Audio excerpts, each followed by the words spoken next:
Oi pessoal, tudo bem? Aqui é Lia Machado e você está no meu canal Morena Negra. No último vídeo eu comentei que eu pretendia fazer então uma série de vídeos sobre os livros que eu citei lá no canal da Mel Ferraz, mas pensando sobre isso eu resolvi fazer duas adaptações nas obras que eu citei e que não são romances.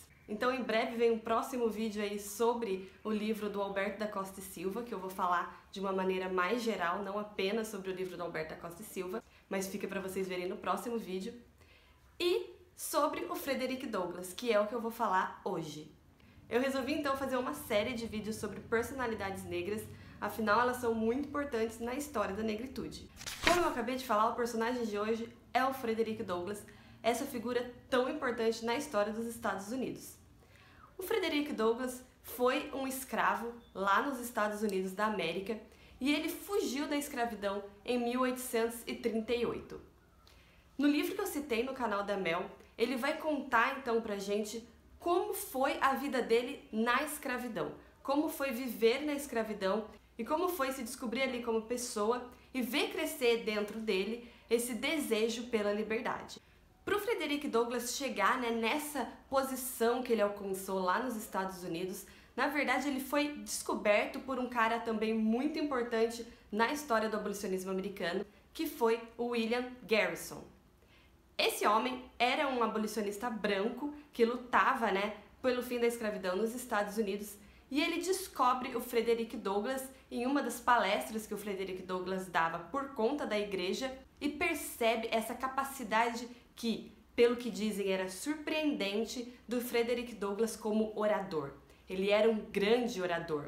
E essa habilidade oral que o Frederick Douglass tinha foi a primeira coisa que chamou atenção ali no Garrison e em outros abolicionistas brancos do período.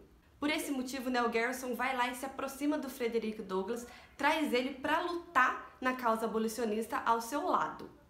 É assim que o Frederick Douglass, então, vai criar esse universo de possibilidades para escrever esse primeiro livro dele, que foi a Narrativas de Vida de Frederick Douglass. Tem também esse ambiente ali propício dos Estados Unidos, que tinha essa abertura para querer ouvir escravos, na verdade, ouvir ex-escravos sobre a experiência na escravidão.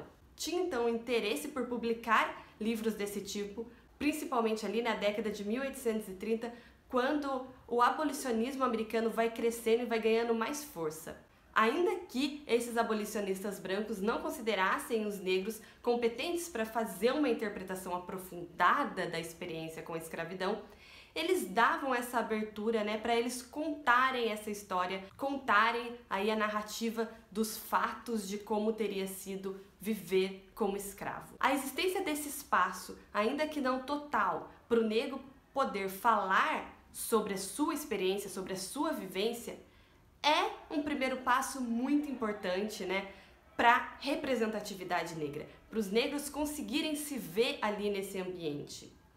Eu vou falar e vou repetir muito sobre essa questão da representatividade, sobre essa questão da voz do negro, para ele poder realmente falar, ele poder se colocar, porque eu realmente acho que é um ponto crucial para a gente poder analisar a nossa própria história, o nosso próprio trajeto aí na história do Brasil. Esse livro do Frederick Douglass, ele sai em 1845 e, como eu disse, vai narrar então a experiência dele como escravo. Agora, o que é mais legal desse livro é que o Frederick Douglass, ele enfatiza a consciência que ele tinha de que as possibilidades que ele teve como escravo não eram possibilidades para todos os escravos.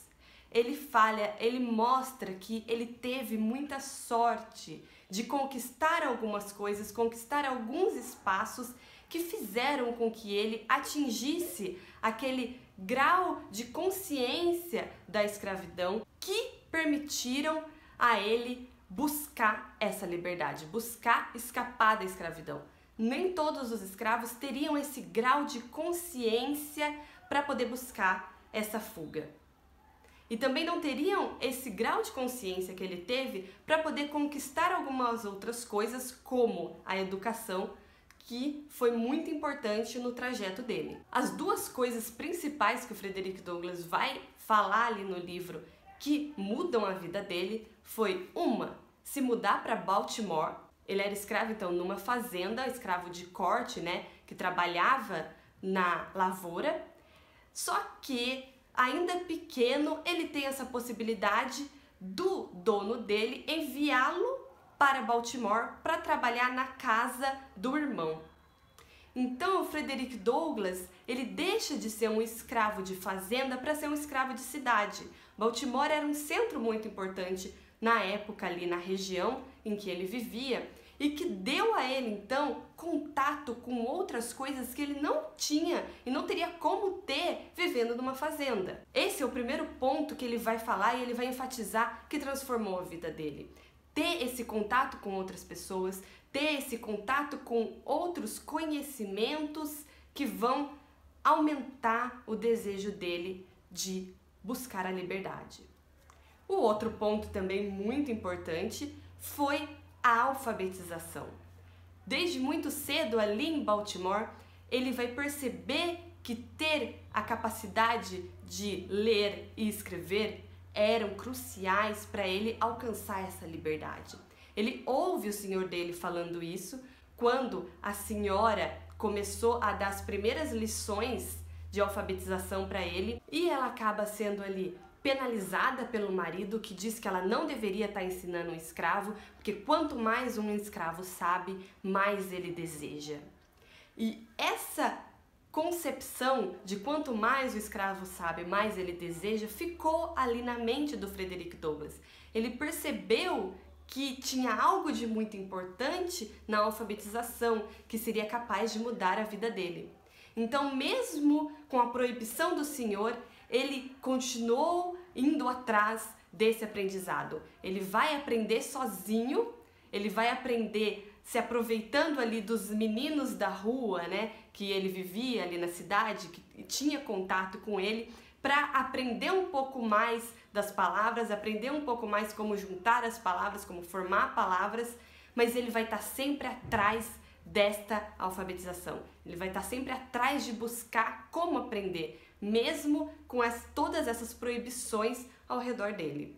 Então são esses dois fatos, ir para Baltimore e ter tido essa possibilidade de entrar em contato com as letras, que o Frederick Douglass marca como extremamente importante na vida dele, extremamente importante para mudar o pensamento. Porque quando a gente não muda o pensamento em determinadas coisas, a gente não descobre outros espaços que há ao nosso redor, outras realidades possíveis ao nosso redor.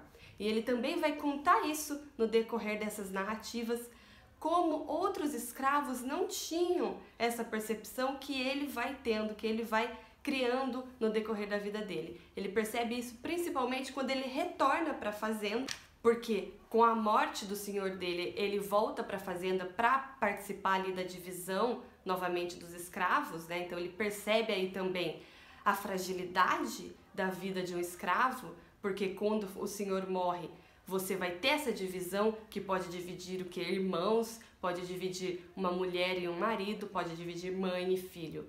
Essa é uma questão também que ele vai enfatizar muito, principalmente porque essa é uma abordagem muito importante ali pro abolicionismo americano. Eles vão usar bastante essa questão da separação familiar para poder marcar como era errado a escravidão. Então, o Frederick Douglass ele também vai enfatizar bastante isso no livro dele. Não que ele não acreditasse, óbvio que ele acreditava, ele viveu isso muito profundamente, mas também porque era um dos argumentos principais para você construir esse discurso abolicionista. Não é apenas o Frederick Douglass que vai falar sobre isso, outros abolicionistas brancos e negros também vão abordar essa questão. E quando ele retorna então para a fazenda, e retorna para esse universo de ter que trabalhar na lavoura, ele tem ali dentro dele, na mente dele, o conhecimento da vida na cidade, ele já se alfabetizou, então ele tem uma outra percepção de qual é a realidade do escravo, de qual é a realidade que ele quer para ele.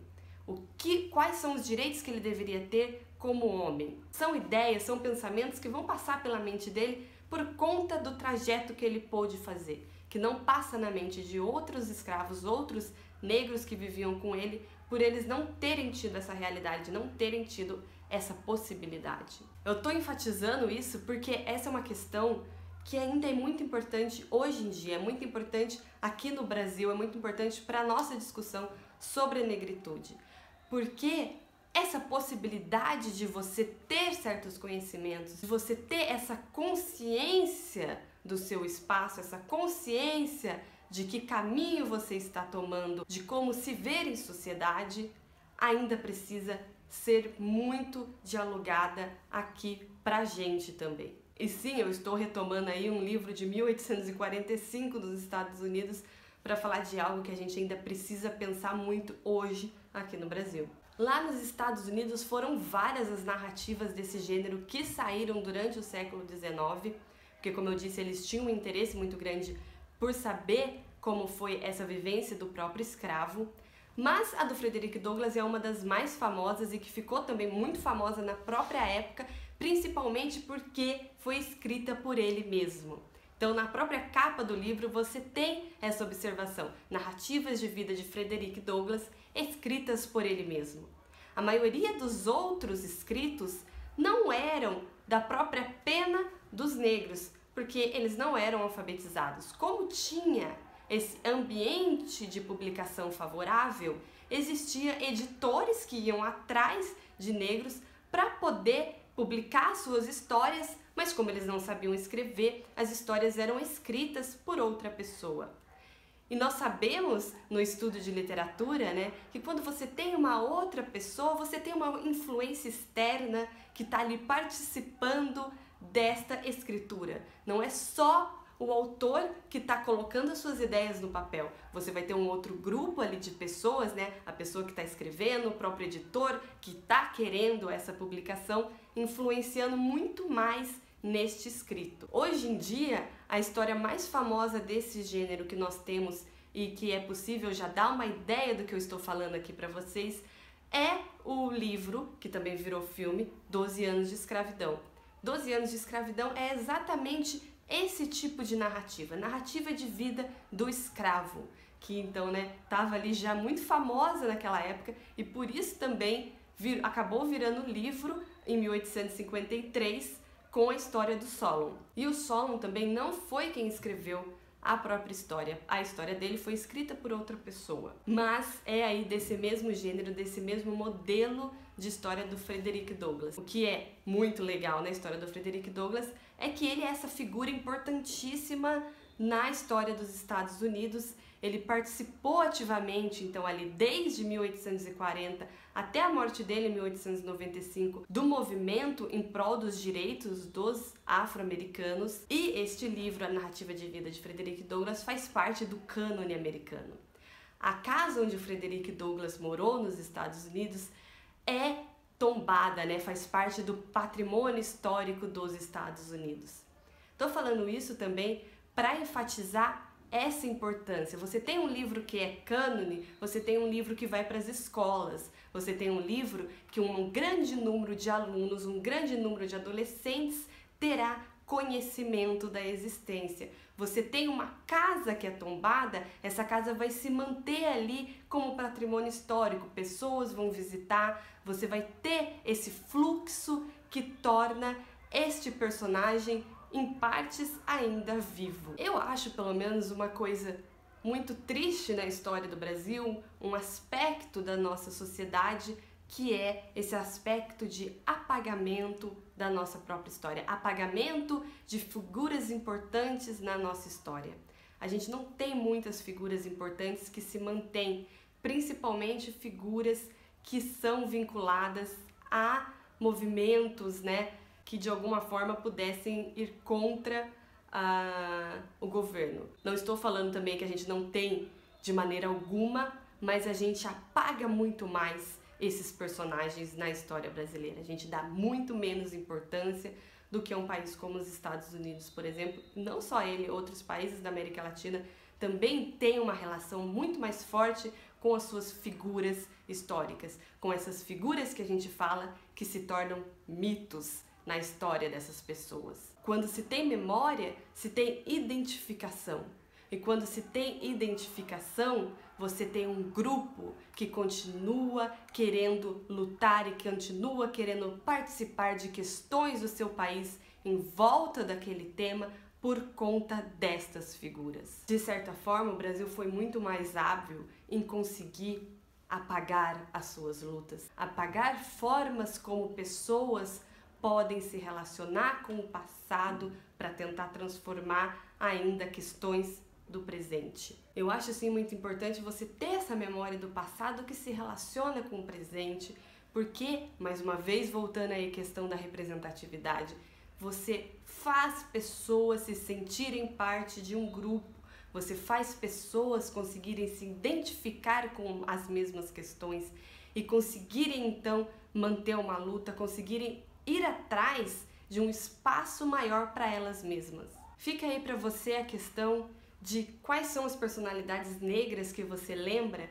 que existem no Brasil. Cita aqui para mim nos comentários e vamos então fomentar esta conversa, né? Vamos fomentar essas questões e trazer aí à luz quem são esses personagens, quem são as pessoas que lutaram e que fizeram algo para tentar transformar a história da negritude aqui no Brasil. O vídeo de hoje vai ficando por aqui, gente. Se vocês tiverem mais questões sobre o Frederick Douglass que gostariam de saber, deixa aqui para mim nos comentários que eu posso fazer um próximo vídeo sobre isso mais uma vez. Eu estudo o Frederick Douglass no meu doutorado, mas eu quis fazer assim um resumão aqui no vídeo para tentar fazer vídeos mais curtos sobre os temas e de repente dividir em vários vídeos para quem quiser saber mais a respeito. Se você ainda não curtiu, não esquece de curtir aqui embaixo para mim, que é muito importante para a divulgação do canal, e também se inscreve caso ainda não seja inscrito. Tchau e até o próximo vídeo!